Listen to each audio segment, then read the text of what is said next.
Wanita cantik desa ini mulai bosan dengan makanan mewah yang terlalu banyak daging. Hari itu, ia ingin mencoba sesuatu yang berbeda dengan memasak selada air. Sambil membawa kantong plastik biru, ia berjalan menuju aliran sungai kecil. Di tempat itu tumbuh banyak sekali selada air yang hijau dan segar.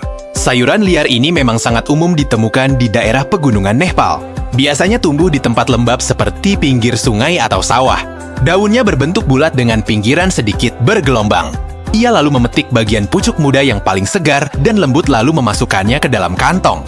Sayuran ini memang paling enak dimakan saat masih segar karena tidak tahan disimpan lama.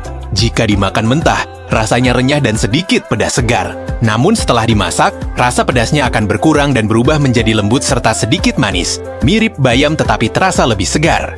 Agar lebih mudah memetik, ia melepas topinya lalu turun ke area sawah untuk mengambil lebih banyak sayuran itu. Setelah selesai memanen, ia langsung pulang dan mencuci selada air tersebut di bawah selang air agar lumpur dan pasirnya hilang. Setelah terkena air, daun-daun itu terlihat semakin hijau dan segar. Kembali ke dapur, ia menghaluskan sup lentil yang sudah matang lalu menuangkannya ke dalam wadah. Setelah itu, ia mulai memasak nasi. Saat nasi matang, ia langsung mengangkatnya dari tungku lalu mengganti panci dengan wajan sayur.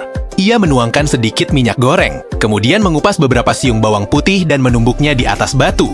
Setelah minyak panas, ia menambahkan sedikit kunyit lalu memasukkan bawang putih yang sudah dihaluskan hingga harum. Setelah itu, semua selada air dimasukkan ke dalam wajan dan terus diaduk menggunakan sendok. Masakan itu hanya dibumbui sederhana dengan sedikit garam sebelum ditutup dan dimasak menggunakan api besar hingga matang. Setelah sayurnya matang, ia memanggil putranya untuk makan bersama. Masing-masing mendapat 2 sendok besar nasi, sedikit tumis selada air, lalu disiram 2 sendok sup lentil di atasnya. Sarapan sederhana mereka pun siap disantap. Putranya sedang dalam masa pertumbuhan, jadi ia tidak boleh hanya makan daging tanpa sayuran. Perpaduan makanan yang seimbang penting untuk memenuhi kebutuhan nutrisi tubuh. Selada air sendiri kaya akan vitamin C, zat besi, kalsium, dan serat sehingga termasuk sayuran hijau yang sangat baik untuk kesehatan.